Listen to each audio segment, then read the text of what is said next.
اس سورت کے بہت سارے فضائل بھی ہیں۔ رسول اللہ صلی اللہ علیہ وسلم نے ارشاد فرمایا کہ قل هو اللہ احد ثلث القرآن، آپ صلی اللہ علیہ وسلم نے فرمایا کہ یہ سورت ایک تہائی قرآن ہے۔ حضرت قتادہ ابن نعمان رضی اللہ تعالیٰ عنہ سے روایت ہے کہ ایک شخص رات کو قل هو اللہ احد کی بہت کثرت سے تلاوت کرتے تھے جادو سے بچنے کے لیے، تو رسول اللہ صلی اللہ علیہ وسلم کو بتایا گیا ان کے بارے میں، جس نے بتایا وہ سورہ یعنی قل هو اللہ احد کی اہمیت کو کم سمجھ رہے تھے، وہ سمجھ رہے تھے کہ یہ صرف سورہ اخلاص پڑھتے ہیں اور کچھ کوئی صورت نہیں پڑھتے۔ تو جب نبی صلی اللہ علیہ وسلم کو بتایا گیا تو آپ صلی اللہ علیہ وسلم نے فرمایا انہا لتعدل ثلث القرآن، یہ ایک تہائی قرآن کے برابر ہے، یعنی یہ صورت معمولی نہیں ہے، ہلکی نہیں ہے۔ یہ صحیح بخاری میں یہ روایت مذکور ہے۔ اور حضرت ابو سعید خدری رضی اللہ تعالیٰ عنہ سے ایک روایت ہے، وہ اس میں ہے کہ ایک شخص رات کو صرف سورہ اخلاص کی تلاوت کیا کرتے تھے نماز میں، تو ان کی شکایت لگائی گئی نبی صلی اللہ علیہ وسلم سے۔ شکایت لگانے والے نے یعنی شکایت لگانے والے کا مقصد شکایت نہیں تھا، ایک علمی بات پر مطلع ہونا مقصد تھا، تو انہوں نے نبی صلی اللہ علیہ وسلم کو بتایا کہ یہ صرف سورہ اخلاص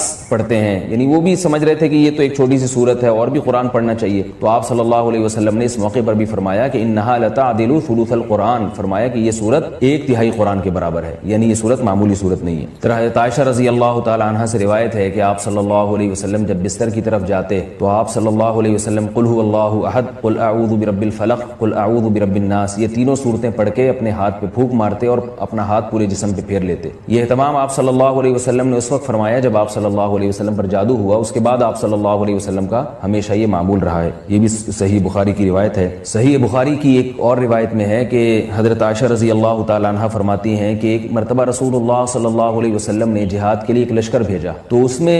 جو امام تھے وہ سورہ اخلاص کی بہت زیادہ تلاوت کیا کرتے تھے نماز میں۔ صحابہ کرام کا جب یہ لشکر واپس لوٹا ہے تو آپ صلی اللہ علیہ وسلم کو بتایا گیا کہ یہ سورہ اخلاص بہت زیادہ پڑھتے تھے نماز میں، تو آپ صلی اللہ علیہ وسلم نے ان سے پوچھا کہ تم یہ کام کیوں کرتے تھے، سورہ اخلاص تم اتنی زیادہ کیوں پڑھتے تھے؟ تو ان صحابی نے فرمایا کہ اس میں رحمان کے اوصاف بیان کیے ہیں، اللہ کی حمد و ثنا ہے، اور اس وجہ سے مجھے اس سورت سے محبت ہے، یعنی محبت ہے جس کی وجہ سے میرا دل چاہتا ہے میں اس کی بار بار تلاوت کروں۔ تو آپ صلی اللہ علیہ وسلم نے فرمایا کہ صحابہ سے فرمایا کہ ان کو خبر دے دو کہ اللہ بھی تم سے محبت کرتے ہیں۔ یہ بھی ایک سورت کی ایک بہت بڑی فضیلت ثابت ہوتی ہے۔ اور عبد الرحمن ابن ابزہ رضی اللہ تعالیٰ عنہ سے روایت ہے کہ رسول اللہ صلی اللہ علیہ وسلم وتر کی نماز میں پہلی رکعت میں سبح اسم ربک الاعلی، دوسری میں قل یا ایھا الکافرون، اور تیسری رکعت میں سورہ اخلاص کی تلاوت کیا کرتے تھے۔ تو وتر میں تیسری رکعت میں سورہ اخلاص کا پڑھنا یہ فضیلت کی چیز ہے۔ حضرت عقبہ ابن عامر رضی اللہ تعالیٰ عنہ سے روایت ہے کہ میں ایک مرتبہ رسول اللہ صلی اللہ علیہ وسلم سے ملا تو آپ صلی اللہ علیہ وسلم نے فرمایا کہ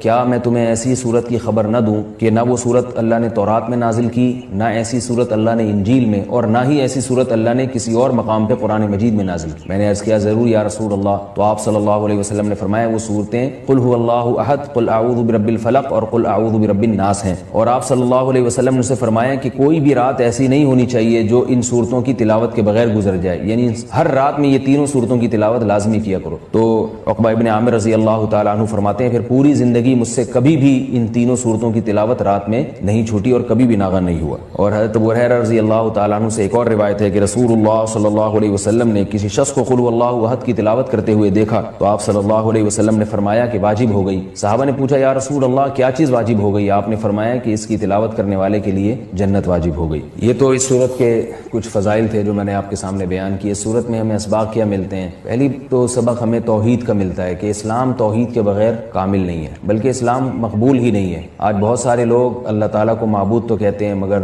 اللہ کے سوا مشکل کشا، حاضر ناظر اور مختار کل ایسے ایسے الفاظ ایجاد کیے ہوئے ہیں جو غیر اللہ پر بھی اس کا اطلاق کرتے ہیں۔ بعض لوگ قبر پرستی کا شکار ہیں، بعض لوگ رسول اللہ صلی اللہ علیہ وسلم کو عالم الغیب کہتے ہیں، حاضر ناظر کہتے ہیں، جبکہ ہمیں اس صورت میں کیا سبق مل رہا ہے کہ اللہ یکتا ہے، اس جیسا کوئی بھی نہیں ہے۔ تو اللہ اگر مشکل کشا ہے، حاجت روا ہے، تو پھر اگر ہم مخلوق کو بھی مشکل کشا اور حاجت روا کہہ دیں تو اس کا مطلب یہ ہوا کہ مخلوق بھی اللہ جیسی ہے، اس لیے کہ جو معبود ہے اس کی دو بنیادی صفات ہیں، علم اور قدرت۔ معبود میں دو چیزوں کا ہونا ضروری ہے، یعنی آپ جس کی عبادت کرتے ہیں اس میں دو صفات کا علی وجہ الکمال ہونا ضروری ہے۔ ایک یہ کہ اس کی قدرت کامل ہو، وہ جو چاہے کر سکتا ہو، اور اسے اس کا علم کامل ہو، جیسے کہ قرآن مجید میں آتا ہے اللہ الذی خلق السبع سماوات ومن الارض مثلہن یتنزل الامر بینہن لتعلموا ان اللہ علی کل شیء قدیر وان اللہ قد احاط بکل شیء علما۔ اس آیت کا حاصل کیا ہے کہ اللہ نے اس پوری کائنات کو اس لیے بنایا تاکہ اللہ کے بارے میں دو چیزوں کا لوگوں کو یقین آ جائے۔ ایک یہ کہ